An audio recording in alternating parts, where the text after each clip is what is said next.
វីដេអូនេះខ្ញុំថតពេលខ្ញុំហោះពីសិង្ហបុរីទៅខ្មែរហើយនេះជាលើកទី1ដែលខ្ញុំជិះ Business Class ពី Singapore Airlines ទៅដល់អង្គុយបានមកស្ទុះគេឲ្យកន្សែងក្តៅយើងជូតដៃមួយបន្ទាប់មកគេសួរយើងថាចង់ផឹកអីអត់មាន champagne ស្រាក្រហមទឹកក្រូចអីចឹងណាហើយនិយាយពី space គេវិញធំទូលាយហ្មងក្នុងកែនេះមានទឹកសុទ្ធមកដល់ហើយនឹងការពាក់តិចកុំឲ្យថ្លង់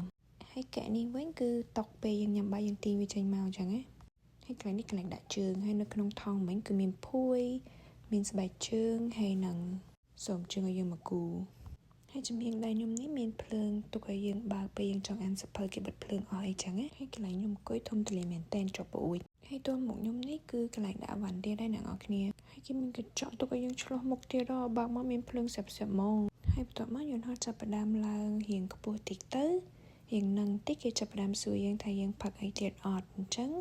ខ្ញុំក៏ដូរបាយជើងដូរអីហើយអស់ទៅខ្ញុំក៏កំងស្រាក្រហមមួយកែវគេឲ្យណាត់យើងមួយចានទៀតដែរក្នុងនោះមានគ្រាប់ស្វាយចន្ទីអមមិននឹងសណ្តែកដីញ៉ាំរហូតអ្នកទាំងអស់គ្នាអើយ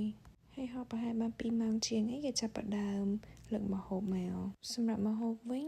យើងអាច order តាម menu គេក៏បានប៉ុន្តែខ្ញុំរើម្ហូបតាម online ហើយមុនហោះដូចថាយើងអាច book the cook នៅលើ website គេបានណាសម្រាប់ appetizer គេឲ្យយើង garlic bread យើងមួយហើយនឹង salad បកានិយាយពីថាចានសភាកែវឲ្យសុទ្ធតែថ្មទាំងអស់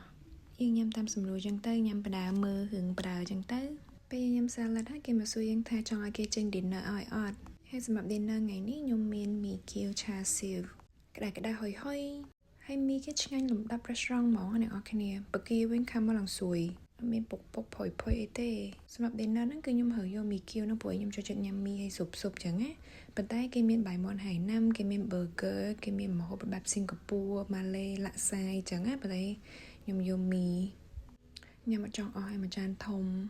សរសៃមីអីក៏ឆ្ងាញ់ដែរញ៉ាំមីហើយមិនតាន់ទេគេមកសួរឲ្យថា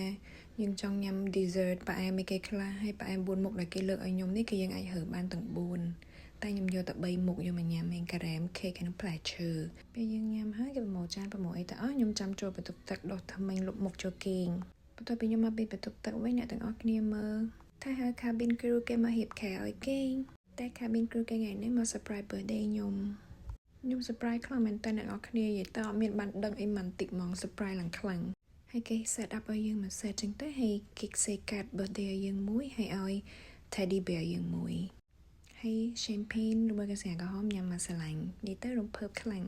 birthday ឆ្នាំនេះពិសេសគេឆ្លងនៅលើយន្តហោះបន្ទាប់មកខ្ញុំហៅគេមករៀបខេកចូលគេងបាន6ម៉ោងបន្ទាប់ពី6ម៉ោងគេដាស់យើងមកញ៉ាំអាហារពេលព្រឹកយើងទៅលុបមុខដោះថ្មិញហើយគេដាក់ appetizer យើងមានផ្លែឈើមាននំប៉័ងកាហ្វេអីចឹងទៅញ៉ាំទៀតហើយកៅអី business class ពេលយើងរៀបទៅជាខេទៅយើងគេងទៅផុតដៃផុតជើងល្អខ្ញុំគេងបានតា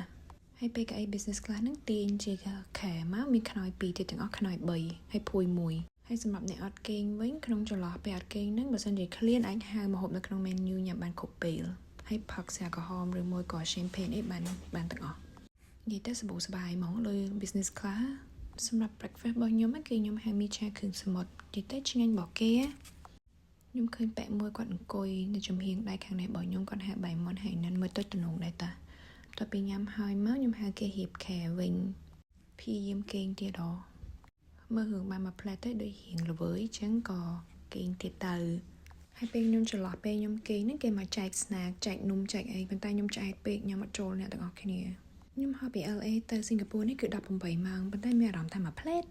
បន្ទាប់ពីចែកនំហើយបាន1ម៉ោង2ម៉ោងក្រោយឥឡូវគេចែក chocolate ម្ដង chocolate គេនេះឆ្ងាញ់ណាស់ហើយបើសិនយើងចង់ញ៉ាំស្រាក្រហមយើងញ៉ាំបានទៀតហើយបន្ទាប់មកខ្ញុំក៏ request amenity bag ព្រោះឯងចិត្តដល់ហើយសល់ប្រហែល1ម៉ោង2ម៉ោងទៀតដល់អញ្ចឹងណា